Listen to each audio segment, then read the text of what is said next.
flags have just come out. NASCAR did not elect to call that the mid-race break. They are instead going to race past halfway. This is the midpoint in the race right here. And the halfway money goes to Kenny Schrader, but only by a couple of truck lengths over Keselowski, who sits in the second spot. Up to third is Jay Sauter. Jack Sprague rides fourth. Kenny Irwin Jr. rounding out the top five. And now the yellow is out for the mid-race break. I think the bottom line there, Penny, was that they realized there was no oil, debris, or anything on the racetrack. As soon as the truck was clear, they were clear, so they went ahead and threw the green and let them race to halfway. Nothing wrong with that. Nothing wrong with that whatsoever, but we will see the trucks go on the pit road now, and Marty Reed will take over, and it's a lot of trucks going to need a lot of changes, trust me. I don't know if there's a tight truck out there based on what we've seen so far. I'm sure there are a couple. Here's the way they run in the Napa Field Summary as we get to halfway, and there are some surprises in there. The numbers in parentheses on the right are where they started.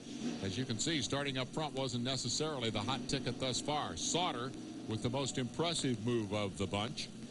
Sprague is right where he started the race. Irwin has gone backward. Bickle about holding his own. We'll take a look at 16 through 30. We see we have 21 trucks in the lead lap. Mike Wallace, the last car truck on the lead lap. And Tammy Jo Kirk back at 30 spot is out. This scheduled to be a 5-minute break, so they'll be hustling down there. And so, too, will our Marty Reed. On board with Boris Zed at Richmond International Raceway. Fire up the laptop, stay on top of the NASCAR action. We're going to be plugged in all week long to NASCAR Online, www.nascar.com. Follow them through qualifying tomorrow afternoon for the Cup cars. Also, of course, on ESPN. NASCAR Online is your computer source for all the latest news from Winston Cup and the rest of the NASCAR world. Check this out, Randy Renfrow, Racing Randy. That's a piece of aluminum that we can see where it raises up. It is raised up, and Randy can see nothing at all out the rearview mirror.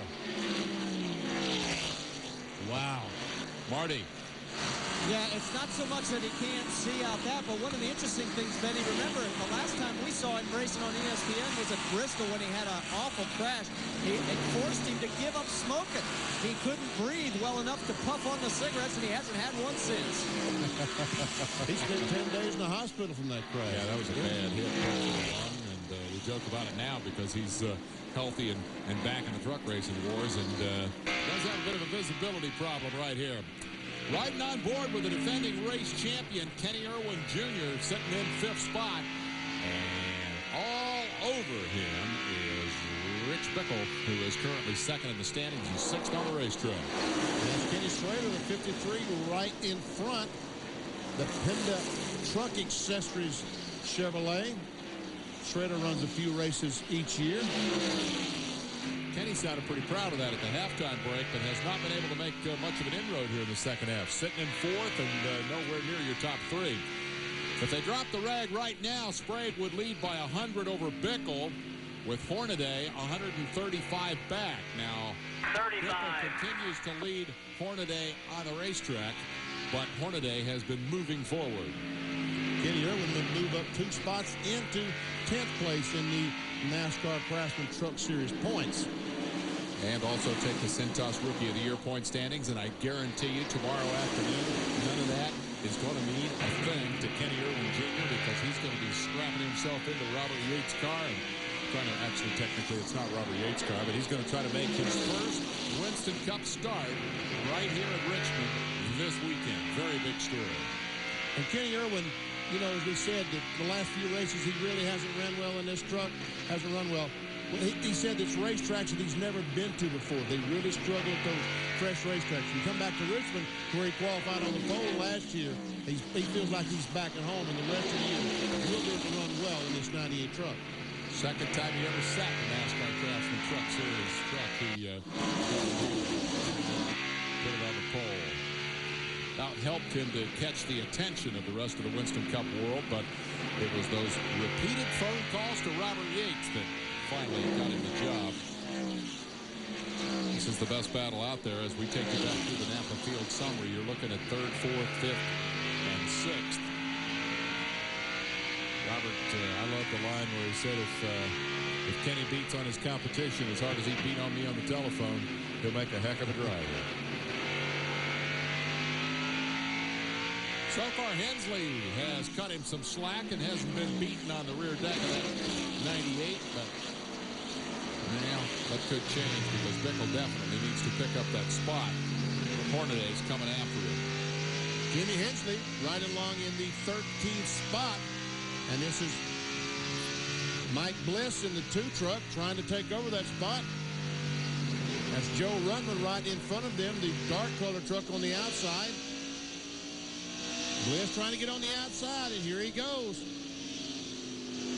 That's a good pass. That's a truck that's behaving. We talk about Bliss being a former USAC open wheel star. The driver of number 2 actually started in stock cars, late models up in the Pacific Northwest. In fact, won a track championship. What was it, Portland, I think, Benny, that Bliss got his start. But his dream was to win the Indy 500, so he moved back to Indianapolis and jumped in the open wheelers and won a lot of races, won a lot of championships, saw that the Indy thing was never going to happen, set his sights down south, and here he is, a weekly contender in the NASCAR Craftsman Truck Series. And he has a NASCAR Winston Cup car sitting in the garage, and tomorrow morning Barry Dotson and the crew will get that car out, and he will attempt to run his first NASCAR Winston Cup race here Saturday night with Mike Bliss. New aspirations for a lot of guys from a lot of different divisions. And Ron Keselowski still continues to lead. There he is.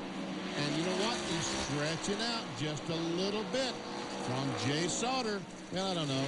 Probably taking him 5 laps to get a truck length, but that's still going the right direction. That's exactly right. Boy, that truck's been good tonight.